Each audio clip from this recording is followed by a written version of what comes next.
This week's video is about languages and our practice, or how we use them or don't use them. So based on where you are in the world or in the country, this may give you an idea about the direction that my video may take. First of all, falche. Madin va. Fiske ma. Or lohi va. Basically, that was good morning, good afternoon, or good evening in Scottish Gaelic. Basically, the background of my connections to the Gaelic language is when my son was young, like a really young toddler age, I started up my own Gaelic parent and toddler group, and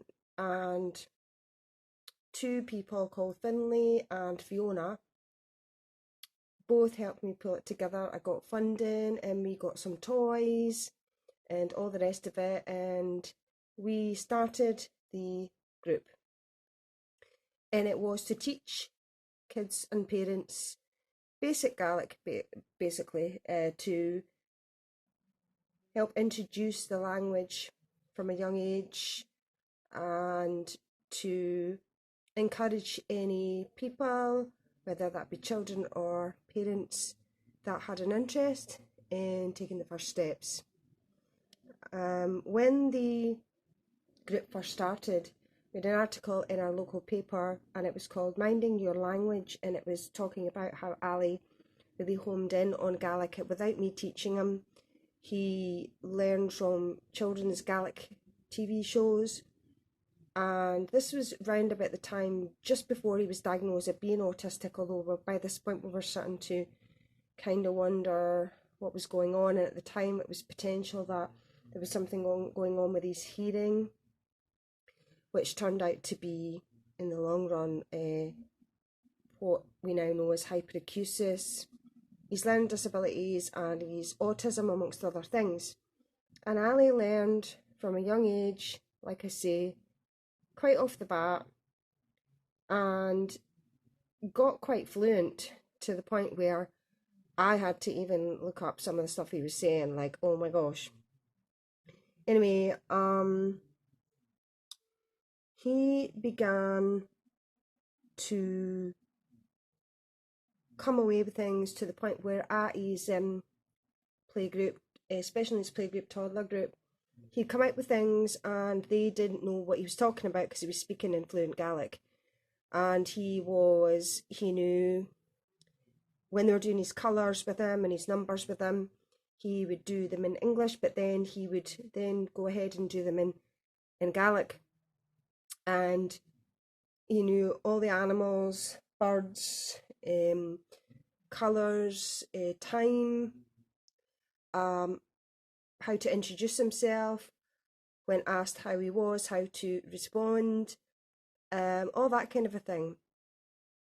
So Gaelic became quite an important role in the family, and like I say, that was Alistair's choice. He picked up on it.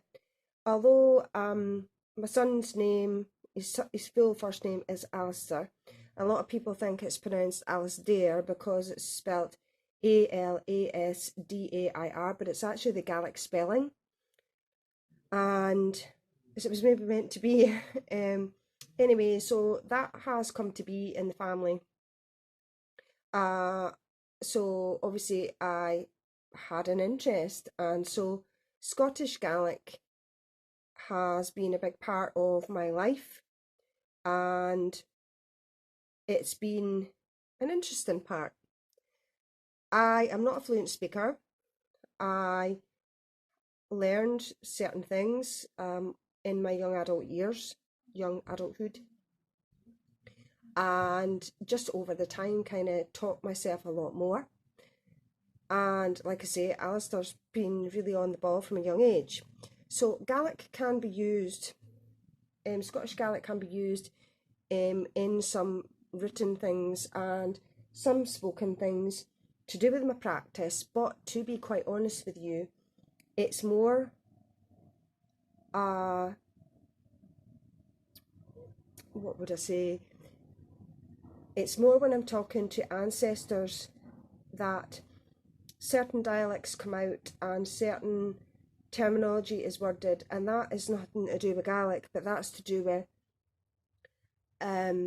my family, and some of my family were quite broad spoken northeast coast, and also some family came from Fife. So Fife or Fifers or Einster, i.e. Anstruther, locals have quite a unique accent, quite a specific accent, and it's quite melodic in the way they speak. And I remember that growing up, and so that stuck in my head. So there's certain wording to do with things that I am saying in spells or connecting with ancestors where certain terminology is used, and that is specifically to be respectful to my ancestors, because you know what it's like if you go somewhere and you could be 10 miles apart from another town or city and they may speak a totally different dialect, and so when they are talking to you they sometimes speak more broadly in their accent, and if you come from an area where your accent's slightly different, you may have to pick up on things like, all I mean by that is, like, you may say different words slightly different sounding. Regards in my witchcraft and my practice, I don't really use certain, language or different languages in my practice, but I do use some things, but predominantly it's maybe old-fashioned, it's old-fashioned poems, old-fashioned songs of yesteryear that have certain terminologies, certain pronunciations.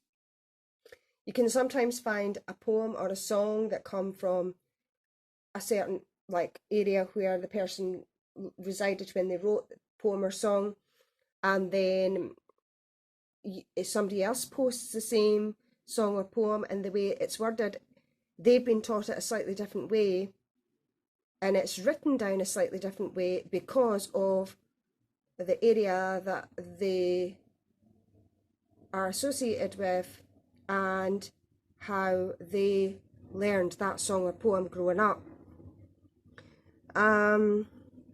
So I would say that in my magic itself, in my practice itself, not really. And again, people automatically assume, because my path is Celtic and I honour and work with the Morrigan, which is highly connected with Ireland, and also the kayak. Again, it's the same thing. The kayak has many forms of lore based on the different area that a person comes from and hears that lore.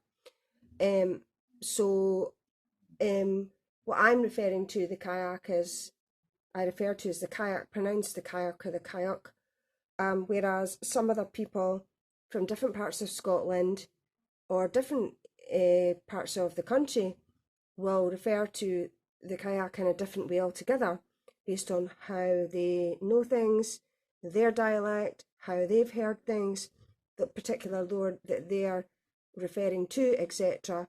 And I've heard the kayak being pronounced as the Kaliak, the Kaliak, and different things like that. So in that respect, dialect and terminology that way obviously is incorporated in how I pronounce things, but other than that, not really specifically language wise, I would say. Anyway, I hope that was helpful. See you next week. Lots of love. Bye.